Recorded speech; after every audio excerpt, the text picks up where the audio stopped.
Do you ever wonder, why is SaaS so hard to manage? What can I do about it? How can I save money on SaaS? Is product bundling a thing? You likely have a ton of questions about SaaS management, but frankly, there aren't a lot of answers out there.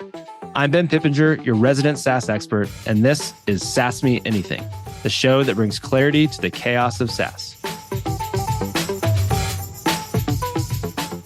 If I told you that nearly 2/3 of anything you were doing was with people or organizations that seemed a little untrustworthy or maybe even a little shady, you probably want to better understand where I was coming from and maybe even take a hard look in the mirror. Well, our 2024 SaaS Management Index found that about 65% of employee expense applications have a poor or low risk score. Does that concern you? It definitely should. A big outcome of SaaS management is around cost savings and optimization, which is really important and something you 100% should be prioritizing as an IT leader. But you're also accountable for securing the business. SaaS is risky, so risk must be part of the bigger equation. With so many apps in use today, it is very easy to lose visibility to not only the apps that are out there, but how those organizations conduct business. Things like, where do they store your data? Whether your data is being used to train models that are being used by other companies, and even what sort of information is being put into their software by your end users. So today, we're going to dig into the question, what security risks lurk in my SaaS stack and how do I mitigate them? All right, so let's jump in here. Most of the unknown security risks lie with employee expenses, or also known as shadow IT. One thing to report is that shadow IT spending has come down to 3% of your overall spend compared to 7% in 2022. Now, this shows that our customers are tackling shadow IT applications from a highest spend to lowest spend perspective. So they are going after this and removing those shadow IT applications, but expense software still remains about 35% of the applications in your overall software stack. So that means that the problem is not solved. Cost is being managed, but security risks still linger. I talked about that 65% of applications have a low or poor security score. That is based off of data we get from our partner Netskope, who's a leader in SaaS security. They look at about 30 or 40 different factors to come up with an index from 0 to 100, where 0 is a poor score, 100 is an excellent score. And that's where we get that 65% of those SaaS applications that are coming in from employee expenses have that poor or low rating. Now, let's look back at the cost. The SaaS Management Index reports that overall employee-led purchasing has decreased. But when it comes to security risks, there are other costs that can be paralyzing to your business that you may not be thinking about. Think about data breaches and non-compliance with regulations.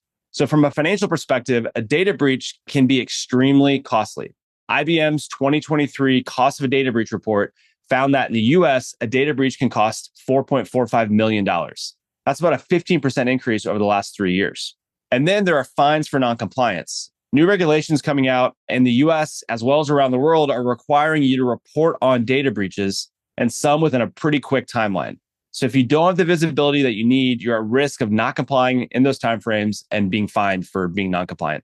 That's not to mention other risks that could impact you if there is a data breach. Things like loss of trust with your customers, legal challenges that may come up, reputational damage, and the viability of your entire business put at risk for lack of trust. One other point I want to make here is that we continue to show a major trend of the decentralization of SaaS buying. As a CIO, you really need to care about making sure your business is secure. IT is buying less software and lines of business is buying more. So they're buying more software than ever before. You must make sure that the right visibility and governance is in place to review the applications that are being purchased by the business to make sure that they're compliant and up to speed with your standards. To bring this all together, your strategy needs to be focused on, first and foremost, visibility into employee-led purchasing and the applications that they're buying, and making sure that you're cleaning those up from a spend perspective, but you're also thinking about risk for those apps. And then second, getting the right controls and procedures in place to review applications before they're purchased to make sure they're compliant with your corporate standards and remain that way. With security top of mind for many CIOs and IT leaders this year, it's never been a better time to pay attention to employee-led purchasing. There's just too much going on to ignore, and you're putting your organization at greater risk the longer you ignore it. All right, that's it for today. Thank you for listening, and I will catch you next time.